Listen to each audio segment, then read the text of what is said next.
दीजिएगा कि बोर्ड का एग्जाम आपका फरवरी में है, तो आप कृषि को बड़े ध्यान से सुनिएगा। अगर आप जितने ध्यान से सुनेंगे उतने आपके लिए बेनिफिट रहेगा। जैसे इसमें ये बताया गया है, कृषि की दृष्टिकोण से अगर देखा जाए तो भारत एक महत्वपूर्ण देश है। यहाँ पे आप देखेंगे भारत की 60% जनसंख्या कृषि पर ही निर्भर है। अगर वो खेती नहीं करेंगे शायद उनकी जीविका नहीं चल पाएगी। और यहाँ पे ज्यादा से ज्यादा जो है कच्चे माल उत्पादित होते हैं। तो इसमें आप देखिए, अब कच्चे माल में आप देखें तो आपको कच्चे माल को भेजा जाता है, फैक्ट्रियों भेजा जाता है, वहां से प्यूरिफाई किया जाता है, फिर आपके यहाँ पहुंचता है। जैसे आप देखते हैं गेहूं से आटा बनता है। गेहूं से जब आटा बनता है तो आटे से क्या बनता है? रोटी बनती है। और वही देखते हैं कि रोटी आपका क्या है, आपके खाने के लिए उपयोग में लाई जाती नहीं लाई जाती। जब आप खाते हैं तो आप अपने जीवन को आगे बढ़ाते हैं। अब रोटी के लिए कच्चा माल क्या था? गेहूं था। गेहूं था कि नहीं? गेहूं था। गेहूं को आपने पिसवाया और आटा बना, आटा से बनाया आपने रोटी, और रोटी को आप खा लिए तो अपने जीवन को आप आगे बढ़ा रहे हैं। इसके बाद आप देखेंगे इसके अतिरिक्त भारत में कुछ उत्पाद भी किए जाते हैं। जैसे आप देखेंगे चाय, काफी, मसाले। चाय, काफी, मसाले। अब ये चाय, काफी, मसाले ये जब पैदा किए जाते हैं भारत में, इनका निर्यात भी किया जाता है। अब हमें देखने की ये बहुत जरूरी है कि कृषि के प्रकार कितने हैं। कृषि के प्रकार तो यहाँ पे आपको दूसरा चीज बता दें, हमने आपको पहले बता दिया है कि जो भारत की 60% जनसंख्या है वो कृषि पे डिपेंड है। अगर ये खेती नहीं होगी शायद भारत की अर्थव्यवस्था आगे नहीं बढ़ सकती है। अब यहाँ पे आप देखेंगे तो प्रारंभिक जीविका निर्वाह कृषि, पहला जो हेडिंग है वो है प्रारंभिक जीविका निर्वाह कृषि। यहाँ पे आप देखिए कि हमें अपने जीवन को आगे बढ़ाने के लिए खेती करना बहुत जरूरी है। यदि हम खेती नहीं करेंगे तो हम आगे नहीं बढ़ सकते हैं। तो दूसरा चीज आप देखेंगे खेती करने के लिए हमें क्या क्या जरूरत होती है। आप देख रहे हैं औजार की आवश्यकता होती है। जैसे कुदाल हो गया, फावड़ा हो गया, खुरपी हो गई, ये सब हमें कृषि में बहुत जरूरी होते हैं। अगर मान लीजिए फावड़ा नहीं होगा तो क्या कृषि आप कर पाएंगे? नहीं कर पाएंगे। इसके बाद खुदाई करने वाली छड़ी परिवार अथवा श्रम समुदाय की मदद से ये सब कृषि की जाती है। इसके बाद आप देखेंगे कृषि प्रायः भारत में जो है मानसून पर आधारित है। जैसे आप देखते हैं कि अगर गर्मी का सीजन आया तो हम क्या बोलते हैं? गर्मी का सीजन आया तो तरबूज लगा देते हैं। बरसात का सीजन आता है तो धान लगा देते हैं। ठंडी का सीजन आता है तो गेहूं लगा देते हैं। यानी कहने का मतलब है कि भारत में जो कृषि है वो कृषि बहुत ज्यादा मानसून पर आधारित है। अगर बरसात नहीं होगी तो हो सकता है धान आपका बहुत अच्छा नहीं होगा। अगर ठंडी नहीं पड़ेगी तो आपका गेहूं बहुत जबरदस्त नहीं होगा। यानी पूरा कहने का मतलब है कि भारत की जो कृषि है ये मानसून पर आधारित है। इसके बाद आप देखेंगे किसान क्या करता है। किसान अपने पेट को पालने के लिए भैया खेती तो करेगा, ये नहीं है कि खेती नहीं करेगा। पेट को पालना है तो खेती हमें करना होगा। इसके बाद आप देखते हैं उत्तर पूर्वी राज्य जैसे आपका है असम, मेघालय, मिजोरम, नागालैंड। याद रखिएगा आपको बताया गया है झूम कृषि। क्या बताया गया है? झूम कृषि। झूम कृषि कहां कहां होती है? असम, मेघालय, मिजोरम, नागालैंड। आपसे क्वेश्चन पूछा जा सकता है कि असम, मेघालय, नागालैंड में क्या झूम कृषि होती कि नहीं होती है? तो वहां पे झूम कृषि होती है। अब झूम कृषि होती है तो इसका क्या तात्पर्य है? झूम कृषि करने का तात्पर्य ये है कि लोग एक स्थान से दूसरे स्थान पे जाते हैं, जिस स्थान पे पहुंचते हैं उस स्थान को एकदम साफ कर देते हैं, ठीक है ना।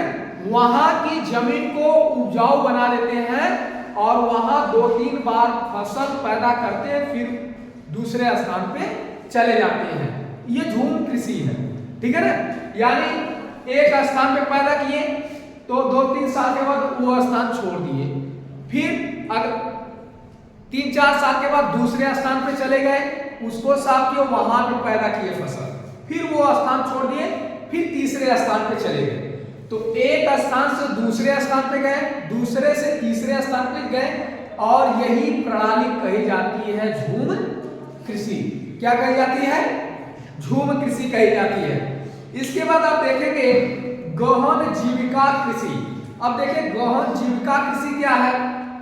गहन जीविका कृषि ये है कि ये कृषि उन क्षेत्रों में की जाती है जहां पे जनसंख्या बहुत ज्यादा होती है। जैसे कहने का मतलब है कि एक परिवार है, ठीक है ना, और परिवार में जो है करीब आपके 1000 लोग रहते हैं, 1000 लोग रहते हैं, और इनके पास है 10 बीघे खेती। 1000 लोग हैं और 10 बीघे खेत है, तो इनको गहन कृषि करने की आवश्यकता है। क्यों? अगर ये गहन कृषि नहीं करेंगे तो पैदावार अच्छी नहीं होगी। जब पैदावार अच्छी नहीं होगी तो ये क्या करेंगे? अपना भरण पोषण नहीं कर पाएंगे। यानी गहन कृषि करेंगे तो पैदावार अच्छी होगी, जब पैदावार अच्छी होगी तो सबका पेट भर जाएगा और सभी लोग अपना आगे की तरफ बढ़ेंगे, ठीक है ना। इसके बाद देखिए, क्या आप भारत के कुछ राज्यों के नाम बता सकते हैं? क्या आप भारत के कुछ राज्यों के नाम बता सकते हैं जहां इस प्रकार की कृषि की जाती है? अब इसके बाद देखिए वाणिज्य कृषि क्या होती है। वाणिज्य कृषि क्या होती है? ध्यान दीजिएगा, हमने नाम लिया है वाणिज्य कृषि। अब वाणिज्य कृषि क्या है? तो यहां पे देखिए वाणिज्य कृषि में रासायनिक खाद का यूज किया जाता है, ठीक है ना। रासायनिक खाद का यूज किया जाता है। अब रासायनिक खाद का यूज हम क्यों करते हैं? रासायनिक खाद का यूज हम इसलिए करते हैं ताकि ज्यादा से ज्यादा पैदावार हो, कुछ हम उसको रख ले खाने के लिए और कुछ बेच दे उसको अपने जीविका को चलाने के लिए। इसके बाद आप देखेंगे तो आपका आता है रोपण कृषि। रोपण कृषि क्या है?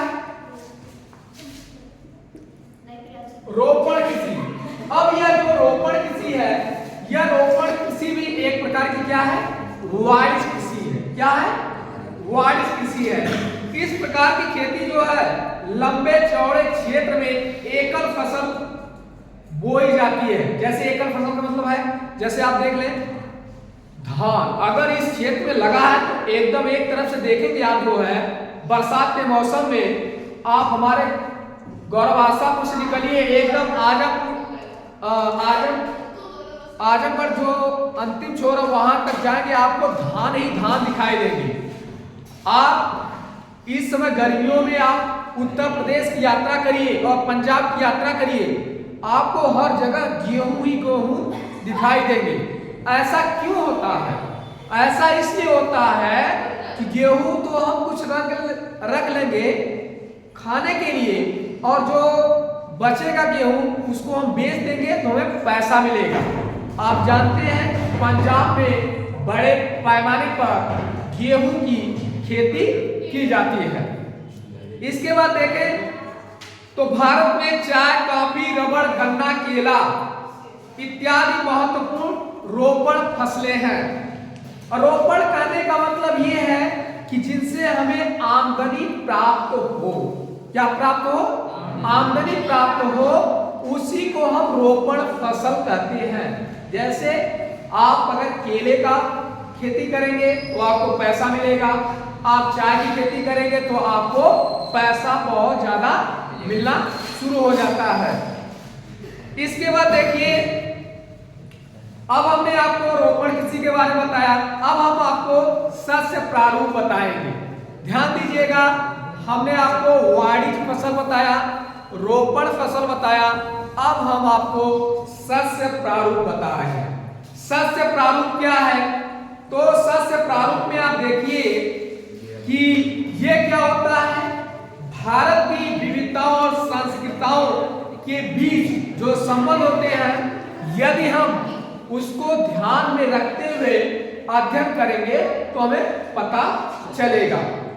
दूसरा चीज देखिए, इसमें अनेक प्रकार के खाद्यान्न और रेशे की फसल उत्पादित की जाती है। सब्जियां, फल, मसाले इत्यादि शामिल है। भारत में 3 प्रकार की शस्य फसलें हैं। कितने प्रकार की शस्य फसलें हैं? 3 प्रकार की। याद रखिएगा, बोर्ड एग्जाम में पूछा जा सकता है और ये पूछेगा कि बताइए शस्य फसल कितने प्रकार की होती है। तो शस्य फसल 3 प्रकार की होती है। कौन कौन सी होती है?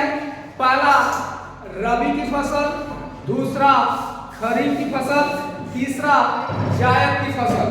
तो 3 फसल है। कितने प्रकार की फसल है? 3 प्रकार की फसल है। अब ध्यान दीजिएगा, आपसे बोर्ड में पूछा जाता है कि बताइए कि रबी की फसल किस महीने से लेकर किस महीने तक की जाती है। ध्यान दीजिएगा, रबी की फसल किस महीने से लेकर किस महीने तक की जाती है। तो रबी की फसल अक्टूबर से दिसंबर के मध्य की जाती है। ठीक है ना? तो ये आप दिमाग में कंठस्थ कर लीजिएगा।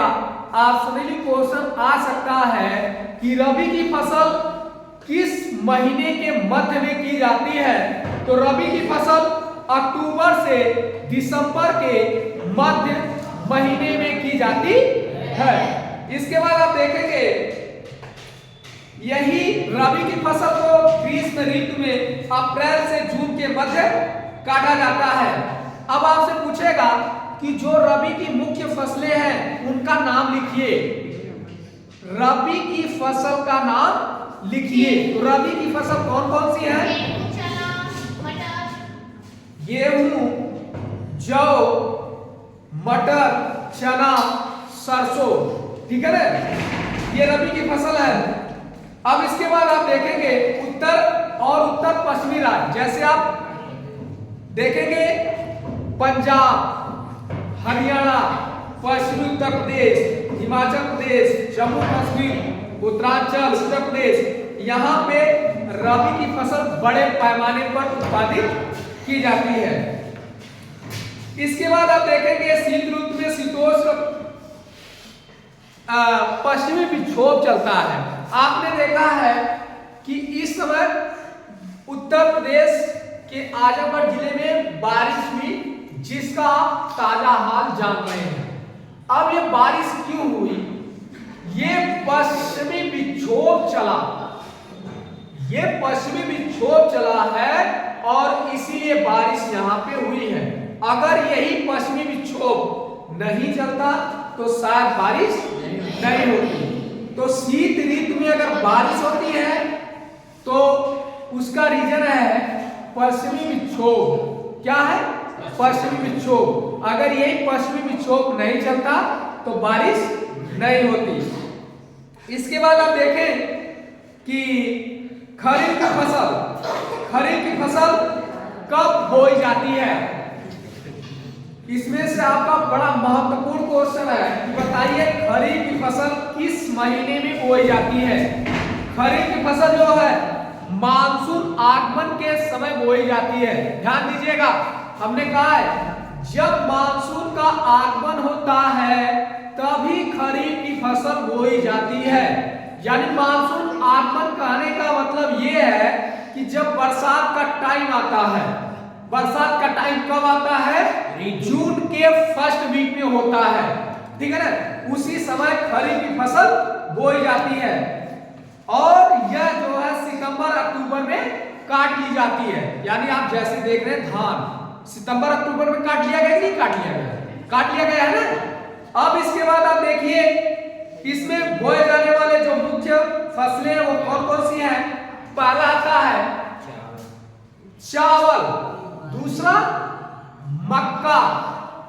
आप लोग अगर क्लियर जानते हैं तो आप लोग बोला करिए, ठीक है ना। चावल, मक्का और ज्वार, बाजरा, मूंग, उड़द, कपास, जूट, मूंगफली, सोयाबीन, ये सब जो है खरीफ की फसल है। किसकी फसल है? खरीफ की फसल है। अब देखिए चावल की खेती मुख्य रूप से कहां की जाती है? चावल की खेती जो है मुख्य रूप से असम, पश्चिम बंगाल, उड़ीसा, आंध्र प्रदेश, तमिलनाडु, केरल, महाराष्ट्र, विशेष करके जो कोकड़ी तटी वाले इलाके हैं वहां पे चावल की कृषि की जाती है। इसके बाद आप देखें रबी और खरीफ फसल ऋतुओं के बीच ग्रीष्म ऋतु में बोए जाने वाली फसलों को हम जायद कहते हैं। अब देखिए तीसरा जो पॉइंट है वही हम कंफ्यूज रहते हैं, जायद की फसल क्या होती है? जो रबी की फसल है और खरीफ की फसल है, इन दोनों फसलों के मध्य जो बोई जाने वाली फसल है उसे हम कहते हैं जायद की फसल। क्या कहते हैं?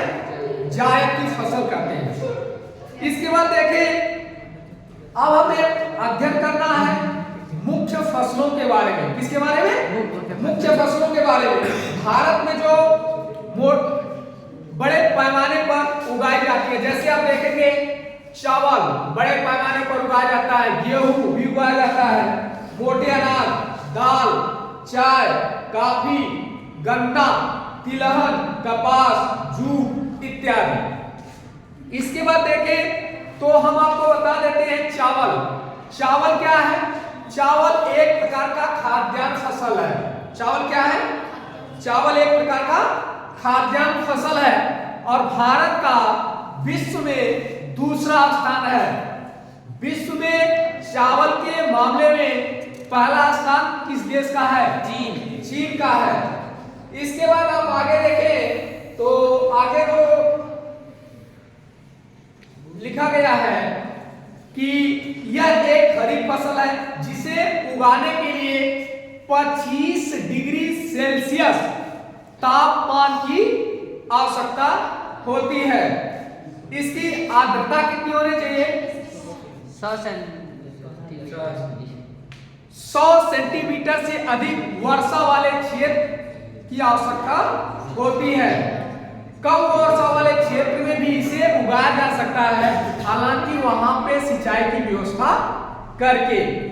इसके बाद आप देखें तो चावल उत्तर और उत्तर पूर्वी मैदानी तटीय क्षेत्रों में पाए जाते हैं।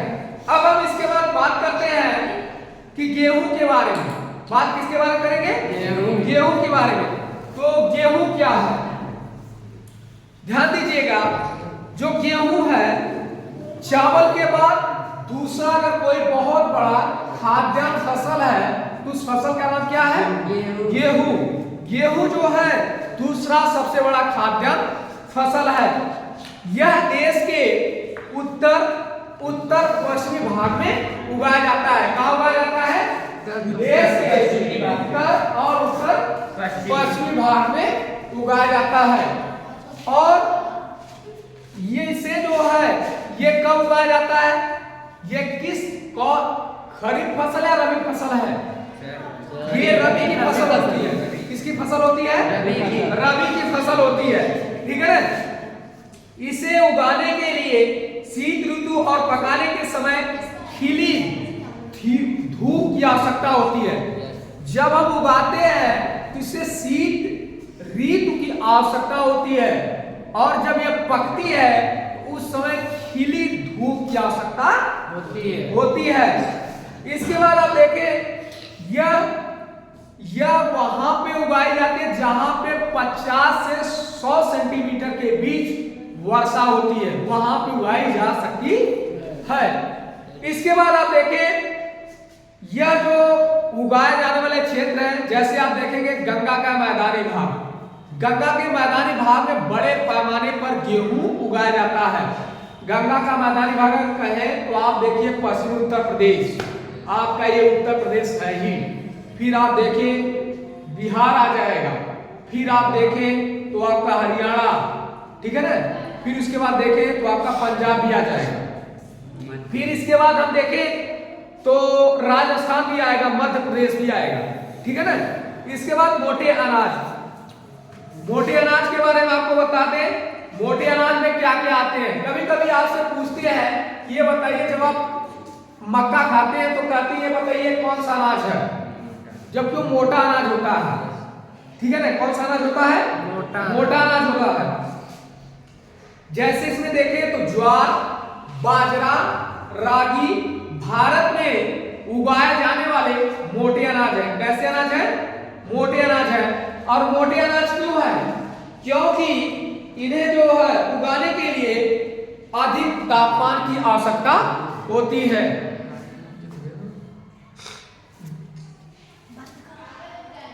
इसके बाद देखें तो हमने आपको बताया मोटे अनाज को उगाने के लिए अधिक पोषक तत्व की आवश्यकता होती है।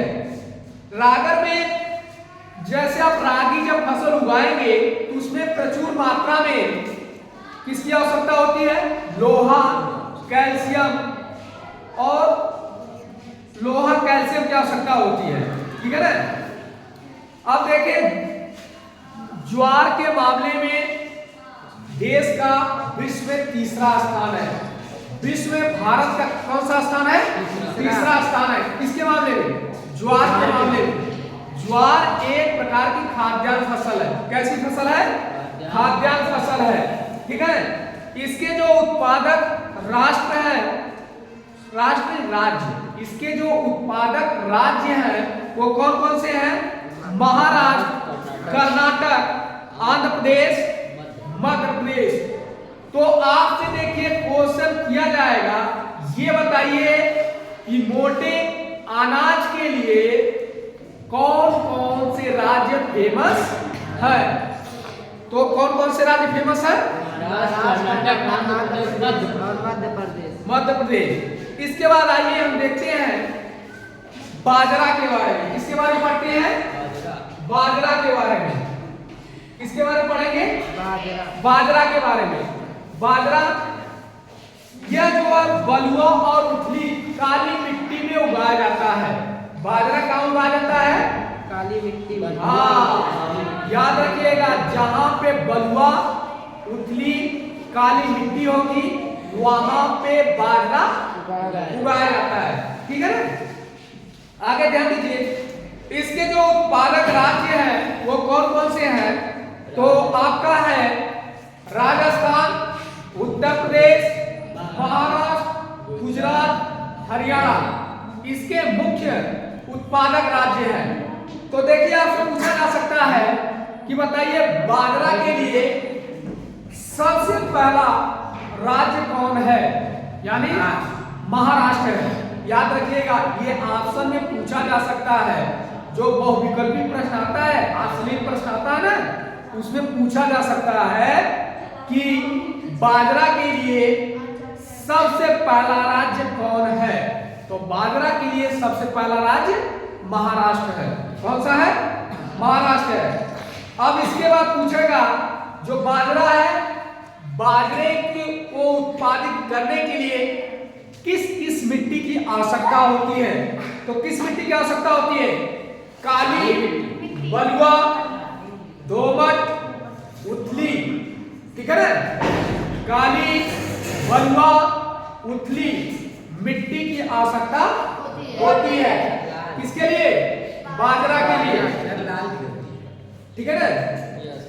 अब इसके बाद आप पढ़ते हैं मक्का के बारे में। किसके बारे में पढ़ते हैं? मक्का के बारे में। यह देखिए जो मक्का होता है ये चारे के रूप में प्रयोग किया जाता है। मक्का बो देते हैं तो हम कह देते हैं चलो चारा तो हो गया, और चारा किसके लिए काम आता है? पशुओं के लिए। जब पशुओं को हम चारा खिलाते हैं तो पशुओं से निकलता क्या है? दूध, और वो दूध आप जब मार्केट में बेचते हैं तो उससे मिलता क्या है? पैसा। तो यानी एक तरह से आप देखें मक्का भी एक खाद्यान्न फसल है जिसका हम उपयोग करके अपनी जीविका, अपनी अर्थव्यवस्था अच्छी तरह से चला सकते हैं। अब इसके बाद आप देखिए ये जो मक्का है ये खरीफ फसल है। कैसी फसल है? खरीफ फसल है, और इसे जो है जलोढ़ मिट्टी में अच्छी तरह से उगाया जाता है। देखिए आपसे पूछा जाएगा कि जो मक्का है ये अच्छी तरह से किस मिट्टी में उगाया जाता है? तो मक्का अच्छी तरह से जलोढ़ मिट्टी में उगाया जाता है, और इसके लिए जो तापमान होता है वो 21 से 27 डिग्री सेल्सियस होता है। इसके बाद आप देखें कि आधुनिक प्रौद्योगिकी के बारे में, जैसे ज्यादा पैदावार देने वाले बीज, उर्वरक, सिंचाई का उपयोग हम जब करते हैं तो मक्के का उत्पादन बहुत ज्यादा बढ़ जाता है। जब आप रासायनिक खाद का उपयोग करेंगे, अच्छी बीज का उपयोग करेंगे तो मक्का ज्यादा क्या होगा? बढ़ जाएगा, यानी उसका उत्पादन स्तर बढ़ जाएगा, और जितने ज्यादा उत्पादन स्तर आपका बढ़ेगा उतने ज्यादा आपको जो है पैसा मिलना शुरू हो जाता है। भैया चारा आप खिलाएंगे पशु को, पशु देगा दूध, दूध को बेचेंगे मार्केट में, पैसा मिलेगा आपको। आपकी आमदनी बढ़ी नहीं बढ़ी? बढ़ेगी। इसके बाद देखिए इसके उत्पादक राज्य कौन कौन से हैं? तो आपका है कर्नाटक, उत्तर प्रदेश, बिहार, आंध्र प्रदेश, मध्य प्रदेश। ठीक है ना, ये मक्का उत्पादक राज्य है। इसके बाद आइए देखें हम दाल के बारे में बात करते हैं। किसके बारे में बात करेंगे? दाल के बारे में। ध्यान दीजिएगा जो दाल है ये भारत जो है विश्व में सबसे बड़ा दाल के मामले में उपभोक्ता राष्ट्र है। सबसे बड़ा उपभोक्ता राष्ट्र है किसके मामले में? दाल के मामले में। शाकाहारी खाने में दाल सबसे अधिक प्रयोग किया जाता है, और दाल में ही सबसे ज्यादा प्रोटीन मिलती है। क्या मिलती है? प्रोटीन मिलती है। दाल में देखेंगे तो आपका आता है तूर, उड़द जिसे हम अरहर के नाम से जानते हैं, मूंग, मसूर, मटर, चना। ठीक है ना। इसके बाद आप अगर देखें तो ये जो मुख्य दलहनी फसल है वो है चना। ये क्या है? मुख्य दलहनी फसल है। ठीक है ना।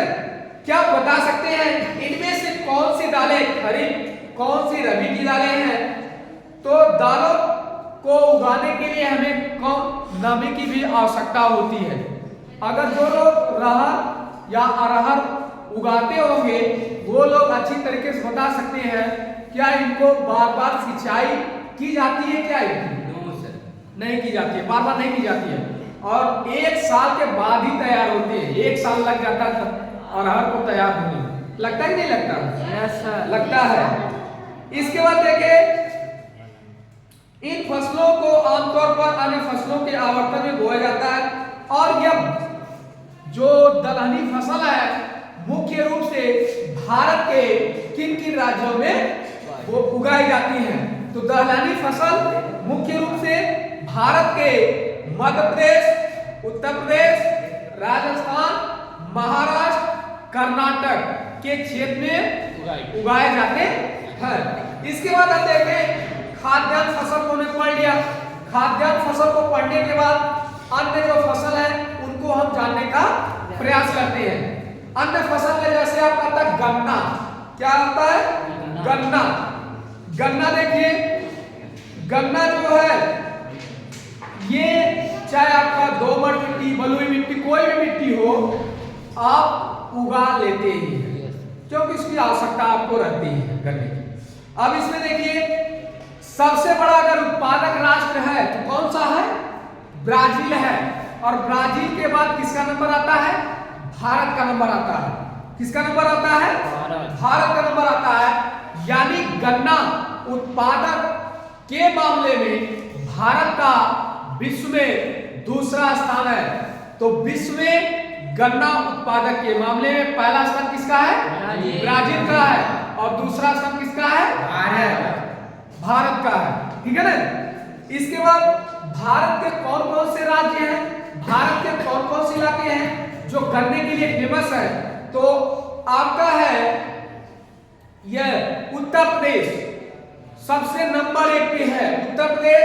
दूसरा है महाराष्ट्र, कर्नाटक, तमिलनाडु, आंध्र प्रदेश, तेलंगाना, बिहार, पंजाब, हरियाणा। ठीक है ना। यानी सबसे पहला स्थान किसका है? उत्तर प्रदेश का। याद रखिएगा, विश्व में गन्ना उत्पादक के मामले में भारत का दूसरा स्थान है। भारत में गन्ना उत्पादक के मामले में उत्तर प्रदेश का पहला स्थान है। ठीक है ना। इसके बाद आप देखते हैं तिलहन के बारे में। किसके बारे में? तिलहन के बारे में। देखिए, तिलहन उत्पादक के मामले में भी भारत का दूसरा स्थान है। कौन सा स्थान है? दूसरा स्थान है। लेकिन 2008 में यह आंकड़ा जो है वो तीसरे में पहुंच गया, 2008 में पहुंच गया। ठीक है ना। तिलहन का मतलब होता है जैसे आप तिल जो जानते हैं, जिससे आपका तेल निकाला जाता है। ठीक है ना। जैसे सरसों हो गया, तिल्ली हो गया, हाँ, तिलहन उसी को बोलते हैं। वहाँ मूंगफली, तो आपने देखा क्या तिलहन कहने का मतलब है कि जिससे तेल निकाला जाए। ठीक है ना। अब इसकी मुख्य फसलें कौन कौन सी हैं? मूंगफली, सरसों, नारियल, तिल, सोयाबीन, अरंडी, बिनौला, अलसी, सूरजमुखी, ये सब भारत में उगाई जाने वाली मुख्य तिलहनी फसलें हैं। इनमें से अधिकतर ऐसी फसल है जो खाने में यूज की जाती है। किसके लिए यूज की जाती है? खाने में यूज की जाती है। जैसे आप देख लें, मूंगफली को आप खाते ही हैं, सोयाबीन को आप खाते ही हैं, लेकिन निकलता क्या? तेल। ठीक है ना। तिलहनी फसलें। इसके बाद मूंगफली जो है, देखिए आपसे पूछा जा सकता है, बोर्ड एग्जाम में ये पूछा जा सकता है, ये बताइए मूंगफली रबी की फसल है या खरीफ की फसल है? खरीफ की फसल है। मूंगफली किसकी फसल है? खरीफ की फसल है। ध्यान दीजिएगा, ऐसा हम आपसे इसलिए बोल रहे हैं ताकि अगर ये एग्जाम में आ जाए कि मूंगफली रबी की फसल है या खरीफ की फसल है, तो क्या बताएंगे? खरीफ की फसल है। ध्यान दीजिएगा, यही प्रेजेंट ऑफ माइंड आपका दिमाग काम करेगा कब? जब 2024 का एग्जाम देंगे तब। आगे हम आपको बता दें, इसी प्रकार गुजरात, आंध्र प्रदेश, तमिलनाडु, कर्नाटक, गुजरात, ये सब मूंगफली उत्पादक राष्ट्र है। इसके बाद आप देखें चाय के बारे में। चाय के बारे में पढ़ लेते। ठीक है ना। किसके बारे में पढ़ ले? चाय के बारे में।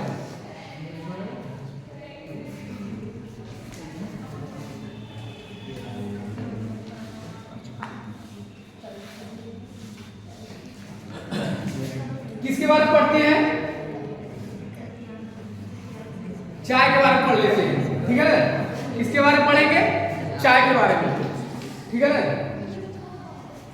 देखिए, चाय भी एक प्रकार की रोपण कृषि है। चाय क्या है? एक प्रकार की रोपण कृषि है और यह उष्णकटिबंधीय वाले क्षेत्रों में उगाई जाती है। कहाँ उगाई जाती है? उष्णकटिबंधीय वाले क्षेत्रों में उगाई जाती है। इसे ह्यूमस और जीवांश की आवश्यकता होती है। चाय को उगाने के लिए ह्यूमस और जीवांश की आवश्यकता होती है। चाय की, अब देखिए, चाय एक जो है सघन उद्योग है। इसके लिए प्रचुर मात्रा में सस्ता श्रम भी मिलता है, कुशल श्रमिक भी मिलते हैं। इसके लिए देखें तो उत्पादक राज्य कौन कौन से हैं? भारत में चाय का उत्पादन कहाँ होता है? कहाँ होता है भारत में?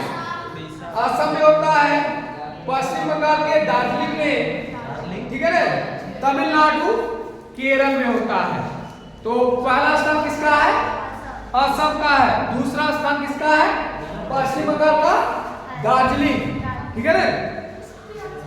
इसके बाद आप देखें भारत में 2008 में भारत जो तीसरे स्थान पे है, चाय के मामले में कितने स्थान पे है? तीसरे स्थान पे है। इसके बाद हम कॉफी की बात करते हैं। किसकी बात करते हैं? कॉफी की बात करते हैं। कॉफी जो है यह भारत कॉफी के लिए सबसे बड़ा मतलब विख्यात है। हमारे देश में अरेबिका किस्म की कॉफी पैदा की जाती है। देखिए आपसे क्वेश्चन पूछा जा सकता है, ये बताइए जो भारत में कॉफी उत्पादित की जाती है वो किस किस्म की कॉफी उत्पादित की जाती है? तो भारत में किस किस्म की कॉफी उत्पादित की जाती है? अरेबिका किस्म की कॉफी उत्पादित की जाती है। जो आरंभ में, अब देखिए जो भारत में अरेबिका किस्म की कॉफी उत्पादित की जाती है ये कहां से लाई गई थी? यमन से लाई गई थी। कहां से लाई गई थी? यमन से लाई गई थी। ठीक है ना? यमन आप देखेंगे तो आपका जो दक्षिण वाला इलाका है, आप मैप में देखेंगे दक्षिण वाला इलाका वहीं पड़ता है यमन। ठीक है ना? यमन द्वीप पड़े है ना, वही दक्षिण वाले इलाके में। इसके बाद आप देखें इसकी जो शुरुआत है, कॉफी की शुरुआत जो है बाबू बुदान की पहाड़ियों में की गई थी। कहां की गई थी? बाबू बुदान की पहाड़ियां। अब ये बाबू बुदान की पहाड़ियां कहां है? बाबू बुदान की जो पहाड़ियां हैं वो कर्नाटक के क्षेत्र में है। ठीक है ना? इसके बाद हम देखें बागवानी फसल। बागवानी फसल जो है, हाँ बाबू बुदान की पहाड़ियां हैं। इसके अलावा भाई देखो बड़ा मोस्ट क्वेश्चन बता रहे हैं, क्योंकि हम गारंटी दे 100% दे रहे हैं कि यहाँ से क्वेश्चन आएगा और नहीं आना तो फिर आप दोबारा हमसे कहना। देखो बड़ा इंपॉर्टेंट क्वेश्चन है, कृषि से अगर पूछेगा ना तो ये पूछेगा बताइए बाबू बुदान की पहाड़ी पे कॉफी की जाती है, चाय की खेती की जाती है? किसकी खेती? कॉफी खेती की जाती है।